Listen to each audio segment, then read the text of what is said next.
নমস্কার, আমি তুলি। আপনারা শুনছেন তুলির সাহিত্য সম্ভার। তুলির সাহিত্য সম্ভারের আজকের নিবেদন রবীন্দ্রনাথ ঠাকুরের মহামায়া। প্রত্যেক শ্রোতা বন্ধুর কাছে আমার বিনীত অনুরোধ, আপনারা পুরো গল্পটা শুনে অবশ্যই জানাবেন আমার উপস্থাপনা আপনাদের কেমন লাগছে। শুরু করছি আজকের গল্প মহামায়া। মহামায়া এবং রাজীবলোচন উভয়ে নদীর ধারে একটা ভাঙা মন্দিরে সাক্ষাৎ করিল।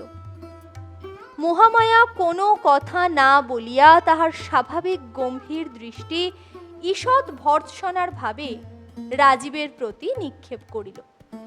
তাহার মর্ম এই, তুমি কি সাহসে আজ অসময়ে আমাকে এখানে আহ্বান করিয়া আনিয়াছ? আমি এ পর্যন্ত তোমার সকল কথা শুনিয়া আসিতেছি বলিয়াই তোমার এত দূর স্পর্ধা বাড়িয়া উঠিয়াছে। রাজীব একে মহামায়াকে বরাবর ঈষৎ ভয় করিয়া চলে, তাহাতে এই দৃষ্টিপাতে তাহাকে ভারী বিচলিত করিয়া দিল। দুটা কথা গুছাইয়া বলিবে মনে করিয়াছিল, সে আশায় তৎক্ষণাৎ জলাঞ্জলি দিতে হইল। অথচ অবিলম্বে এই মিলনের একটা কোনো কিছু কারণ না দেখাইলেও চলে না। তাই দ্রুত বলিয়া ফেলিল, আমি প্রস্তাব করিতেছি এখান হইতে পলাইয়া গিয়া আমরা দুজনে বিবাহ করি। রাজীবের যে কথাটা বলিবার উদ্দেশ্য ছিল সে কথাটা বলা হইল বটে, কিন্তু যে ভূমিকাটি মনে মনে স্থির করিয়া আসিয়াছিল তাহার কিছুই হইল না।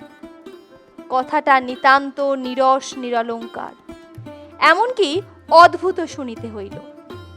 নিজে বলিয়া নিজেই থতমত খাইয়া গেল। আরো দুটো পাঁচটা কথা জুড়িয়া ওটাকে যে বেশ একটু নরম করিয়া আনিবে তাহার সামর্থ্যও রহিল না। ভাঙা মন্দিরে নদীর ধারে এই মধ্যাহ্নকালে মহামায়াকে ডাকিয়া আনিয়া নির্বোধ লোকটা শুদ্ধ কেবল বলিল, চলো আমরা বিবাহ করিকে। মহামায়া কুলীন ঘরের কুমারী, বয়স 24 বৎসর। যেমন পরিপূর্ণ বয়স তেমনি পরিপূর্ণ সৌন্দর্য, যেন শরৎকালের রৌদ্রের মতো কাঁচা সোনার প্রতিমা। সেই রৌদ্রের মতোই দীপ্ত এবং নীরব, এবং তাহার দৃষ্টি দিবালোকের ন্যায় উন্মুক্ত এবং নির্ভীক। তাহার বাপ নাই, বড় ভাই আছেন, তাহার নাম ভবানীচরণ চট্টোপাধ্যায়। ভাই বোন প্রায় এক প্রকৃতির লোক। মুখে কথাটি নাই, কিন্তু এমনই একটা তেজ আছে যে দিবা দ্বীপ্রহরের মতো নিঃশব্দেও দহন করে। লোকে ভবানীচরণকে অকারণে ভয় করিত। রাজীব লোকটি বিদেশী। এখানকার রেশমের কুঠির বড় সাহেব তাহাকে নিজের সঙ্গে লইয়া আসিয়াছে। রাজীবের বাপ এই সাহেবের কর্মচারী ছিলেন। তাহার মৃত্যু হইলে সাহেব তাহার অল্প বয়স্ক পুত্রের ভরণ পোষণের ভার নিজে লইয়া তাহাকে এই বাল্যাবস্থায় এই বামনহাটির কুঠিতে লইয়া আসেন। বালকের সঙ্গে কেবল তাহার স্নেহশীলা পিসি ছিলেন। ইহারা ভবানীচরণের প্রতিবেশী রূপে বাস করিতেন। মহামায়া রাজীবের বাল্য সঙ্গিনী ছিল এবং রাজীবের পিসির সহিত মহামায়ার সুদৃঢ় স্নেহবন্ধন ছিল। রাজীবের বয়স ক্রমে ক্রমে 16, 17, 18 এমনকি 19 হইয়া উঠিল। তথাপি পিসির বিস্তর অনুরোধ সত্ত্বেও সে বিবাহ করতে চায় না। সাহেব বাঙালির ছেলের এরূপ অসামান্য সুবুদ্ধির পরিচয় পাইয়া ভারী খুশি হইলেন। মনে করিলেন ছেলেটি তাহাকেই আপনার জীবনের আদর্শ স্থল করিয়াছে। সাহেব অবিবাহিত ছিলেন। ইতিমধ্যে পিসিরও মৃত্যু হইল। এদিকে সাধ্যাত্মিক ব্যয় ব্যতীত মহামায়ার জন্য অনুরূপ কুল সম্পন্ন পাত্র জোটে না। তাহারও কুমারী বয়স ক্রমে বাড়িতে লাগিল। পাঠকদিগকে বলা বাহুল্য যে পরিণয় বন্ধন যে দেবতার কার্য, তিনি যদিও এই নরনারী যুগলের প্রতি এ যাবৎ বিশেষ অমনোযোগ প্রদর্শন করিয়া আসিতেছিলেন, কিন্তু প্রণয় বন্ধনের ভার যাহার প্রতি, তিনি এতদিন সময় নষ্ট করেন নাই। বৃদ্ধ প্রজাপতি যখন ঢুলিতেছিলেন, যুবক কন্দর্প তখন সম্পূর্ণ সজাগ অবস্থায় বসিয়াছিলেন। ভগবান কন্দর্পের প্রভাব ভিন্ন লোকের উপর ভিন্ন ভিন্ন ভাবে প্রকাশিত হয়। রাজীব তাহার প্ররোচনায় দুটো চারটে মনের কথা বলিবার অবসর খুঁজিয়া বেড়ায়। মহামায়া তাহাকে সে অবসর দেয় না। তাহার নিস্তব্ধ গম্ভীর দৃষ্টি রাজীবের ব্যাকুল হৃদয়ে একটা ভীতির সঞ্চার করিয়া তোলে। আজ শতবার মাথার দিব্য দিয়া রাজীব মহামায়াকে এই ভাঙা মন্দিরে আনিতে কৃতকার্য হইয়াছে। তাই মনে করিয়াছিল, যত কিছু বলিবার আছে আজ সব বলিয়া লইবে। তাহার পর হয় আমরণ সুখ, নয় আজীবন মৃত্যু। জীবনের এমন একটা সংকটের দিনে রাজীব কেবল কহিল, চলো তবে বিবাহ করা যাউক। এবং তারপরে বিস্মৃত পাঠ ছাত্রের মতো থতমত খাইয়া চুপ করিয়া রহিল। রাজীব যে এরূপ প্রস্তাব করিবে মহামায়া যেন আশা করে নাই। অনেকক্ষণ তাই নীরব হইয়া রহিল। মধ্যাহ্নকালের অনেকগুলি অনির্দিষ্ট করুণ ধ্বনি আছে, সেইগুলি এই নিস্তব্ধতায় ফুটিয়া উঠিতে লাগিল। বাতাসে মন্দিরের অর্ধ সংলগ্ন ভাঙা কবাট এক একবার অত্যন্ত মৃদু মন্দ আর্তস্বর সহকারে ধীরে ধীরে খুলিতে এবং বন্ধ হইতে লাগিল। মন্দিরের গবাক্ষে বসিয়া পায়রা বকম বকম করিয়া ডাকে। বাহিরে শিমুল গাছের শাখায় বসিয়া কাঠঠোকরা একঘেয়ে ঠক ঠক শব্দ করে।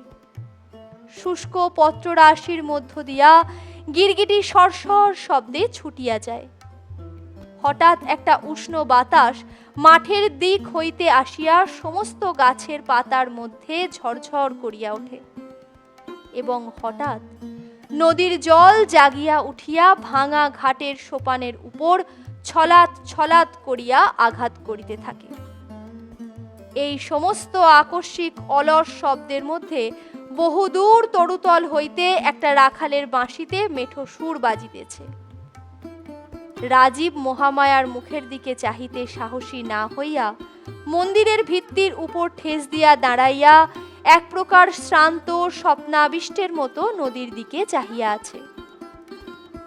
কিছুক্ষণ পরে মুখ ফিরাইয়া লইয়া রাজীব আর একবার ভিক্ষুক ভাবে মহামায়ার মুখের দিকে চাহিল।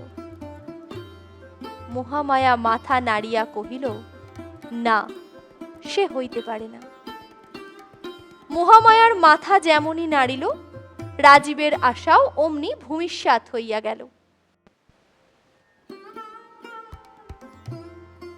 কারণ রাজীব সম্পূর্ণ জানিত মহামায়ার মাথা মহামায়ার নিজের নিয়মানুসারেই নড়ে, আর কাহারও সাধ্য নাই তাহাকে আপন মতে বিচলিত করে। প্রবল কুলাভিমান মহামায়ার বংশে কত কাল হইতে প্রবাহিত হইতেছে। সে কি কখনো রাজীবের মতো অকুলীন ব্রাহ্মণকে বিবাহ করিতে সম্মত হইতে পারে? ভালোবাসা এক এবং বিবাহ করা আর এক। যাহা হউক, মহামায়া বুঝিতে পারিল তাহার নিজের বিবেচনাহীন ব্যবহারেই রাজীবের এত দূর স্পর্ধা বাড়িয়াছে। তৎক্ষণাৎ সে মন্দির ছাড়িয়া চলিয়া যাইতে উদ্যত হইল। রাজীব অবস্থা বুঝিয়া তাড়াতাড়ি কহিল, আমি কালই এ দেশ হইতে চলিয়া যাইতেছি। মহামায়া প্রথমে মনে করিয়াছিল সে ভাবটা দেখাইবে, সে খবরে আমার কি আবশ্যক, কিন্তু পারিল না। পা তুলিতে গিয়াও পা উঠিল না। শান্তভাবে জিজ্ঞাসা করিল, কেন? রাজীব কহিল, আমার সাহেব এখান হইতে সোনাপুরের কুঠিতে বদলি হইতেছেন, আমাকে সঙ্গে লইয়া যাইতেছেন। মহামায়া আবার অনেকক্ষণ চুপ করিয়া রহিল। ভাবিয়া দেখিল দুইজনের জীবনের গতি দুই দিকে। একটা মানুষকে চিরদিন নজরবন্দি করিয়া রাখা যায় না। তাই চাপা ঠোঁট ঈষৎ খুলিয়া কহিল, আচ্ছা। সেটা কতকটা গভীর দীর্ঘ নিঃশ্বাসের মতো শুনাইল। কেবল এই কথাটুকু বলিয়া মহামায়া পুনশ্চ গমনোদ্যত হইতেছে, এমন সময় রাজীব চমকিয়া উঠিয়া কহিল, চাটুজ্জে মহাশয়। মহামায়া দেখিল ভবানীচরণ মন্দিরের অভিমুখে আসিতেছে, বুঝিল তাহাদের সন্ধান পাইয়াছে। রাজীব মহামায়ার বিপদের সম্ভাবনা দেখিয়া মন্দিরের ভগ্ন ভিত্তি দিয়া লাফাইয়া বাহির হইবার চেষ্টা করিল। মহামায়া সবলে তাহার হাত ধরিয়া আটক করিয়া রাখিল। ভবানীচরণ মন্দিরে প্রবেশ করিলেন, কেবল একবার নীরবে নিস্তব্ধভাবে উভয়ের প্রতি দৃষ্টিপাত করিলেন।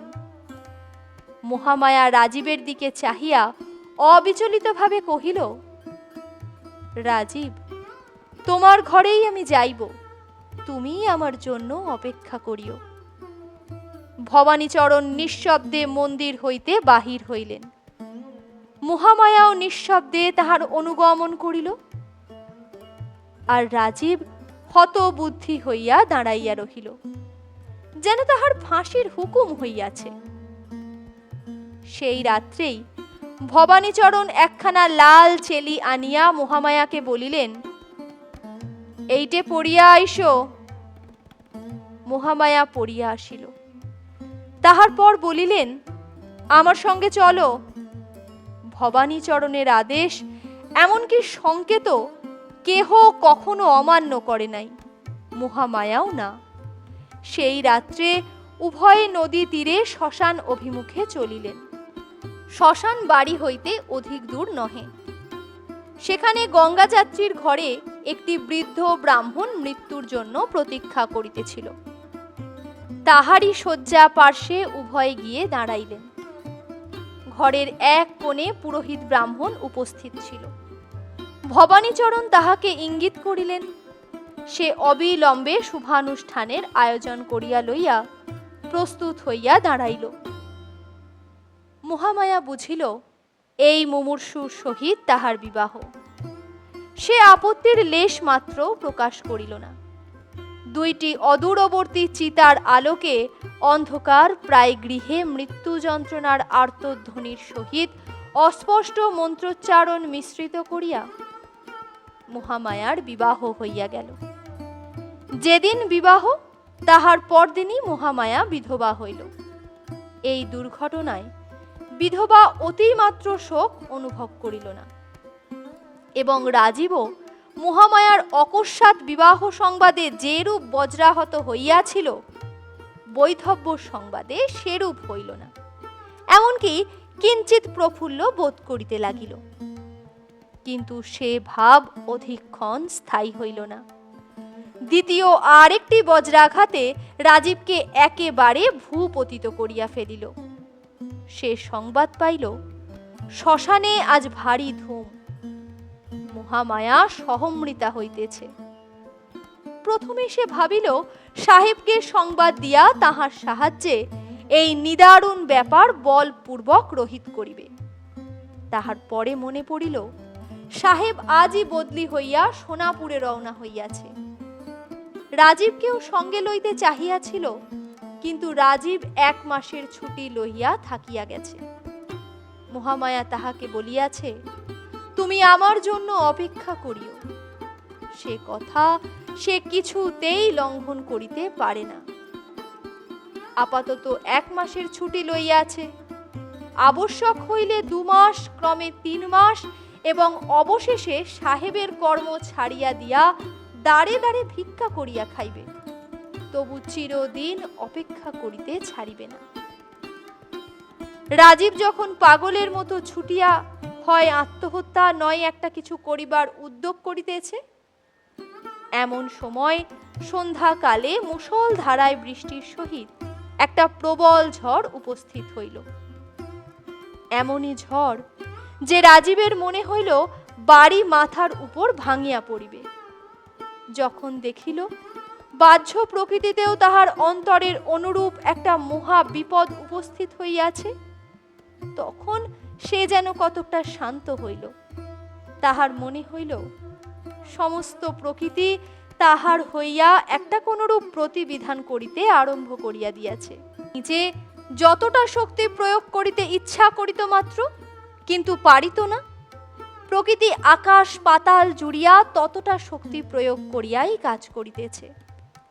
এমন সময় বাহির হইতে সবলে কে দ্বার ঠেলিল। রাজীব তাড়াতাড়ি খুলিয়া দিল। ঘরের মধ্যে আর্দ্র বস্ত্রে একটি স্ত্রীলোক প্রবেশ করিল। তাহার মাথার সমস্ত মুখ ঢাকিয়া ঘোমটা। রাজীব তৎক্ষণাৎ চিনিতে পারিল সে মহামায়া। উচ্ছ্বসিত স্বরে জিজ্ঞাসা করিল, মহামায়া, তুমি চিতা হইতে উঠিয়া আসিয়াছ? মহামায়া কহিল, হাঁ, আমি তোমার কাছে অঙ্গীকার করিয়াছিলাম তোমার ঘরে আমি আসিব, সেই অঙ্গীকার পালন করিতে আসিয়াছি। কিন্তু রাজীব, আমি ঠিক সে আমি নই। আমার সমস্ত পরিবর্তন হইয়া গিয়াছে। কেবল আমি মনে মনে সেই মহামায়া আছি। এখনো বলো, এখনো আমার চিতায় ফিরিয়া যাইতে পারিব? আর যদি প্রতিজ্ঞা করো কখনো আমার ঘোমটা খুলিবে না, আমার মুখ দেখিবে না, তবে আমি তোমার ঘরে থাকিতে পারি। মৃত্যুর হাত হইতে ফিরিয়া পাওয়াই যথেষ্ট, তখন আর সমস্তই তুচ্ছ জ্ঞান হয়। রাজীব তাড়াতাড়ি কহিল, তুমি যেমন ইচ্ছা হয় তেমনই করিয়া থাকিও। আমাকে ছাড়িয়া গেলে আর আমি বাঁচব না। মহামায়া কহিল, তবে এখনই চলো। তোমার সাহেব যেখানে বদলি হইয়াছে সেইখানে যাই।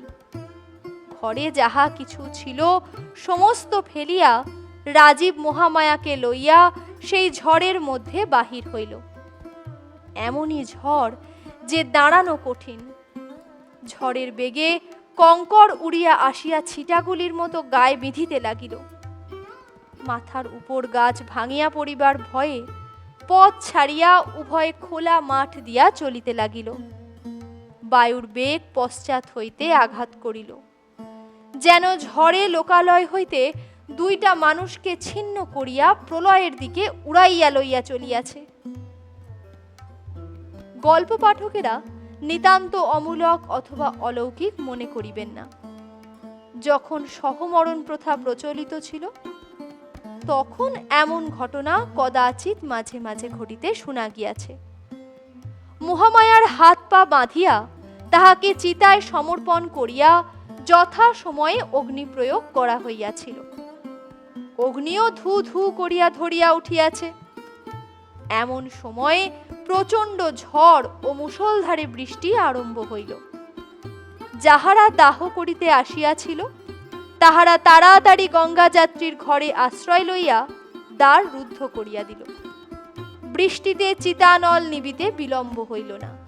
ইতিমধ্যে মহামায়ার হাতের বন্ধন ভস্ম হইয়া তাহার হাত দুটি মুক্ত হইয়াছে। অসহ্য দহন যন্ত্রণায় একটিমাত্র কথাও না কহিয়া মহামায়া উঠিয়া বসিয়া পায়ের বন্ধন খুলিল। তাহার পর স্থানে স্থানে দগ্ধ বস্ত্রখণ্ড গাত্রে জড়াইয়া উলঙ্গ প্রায় মহামায়া চিতা হইতে উঠিয়া প্রথমে আপনার ঘরে ফিরিয়া আসিল। গৃহে কেহই ছিল না, সকলেই শ্মশানে। প্রদীপ জ্বালিয়া একখানি কাপড় পরিয়া মহামায়া একবার দর্পণে মুখ দেখিল। দর্পণ ভূমিতে আছড়িয়া ফেলিয়া একবার কি ভাবিল, তাহার পর মুখের উপর দীর্ঘ ঘোমটা টানিয়া অদূরবর্তী রাজীবের বাড়ি গেল। তাহার পর কি ঘটিল পাঠকের অগোচর নাই। মহামায়া এখন রাজীবের ঘরে, কিন্তু রাজীবের জীবনে সুখ নাই, অধিক নহে। উভয়ের মধ্যে কেবল একখানি মাত্র ঘোমটার ব্যবধান, কিন্তু সেই ঘোমটাটুকু মৃত্যুর ন্যায় চিরস্থায়ী, অথচ মৃত্যুর অপেক্ষাও যন্ত্রণাদায়ক।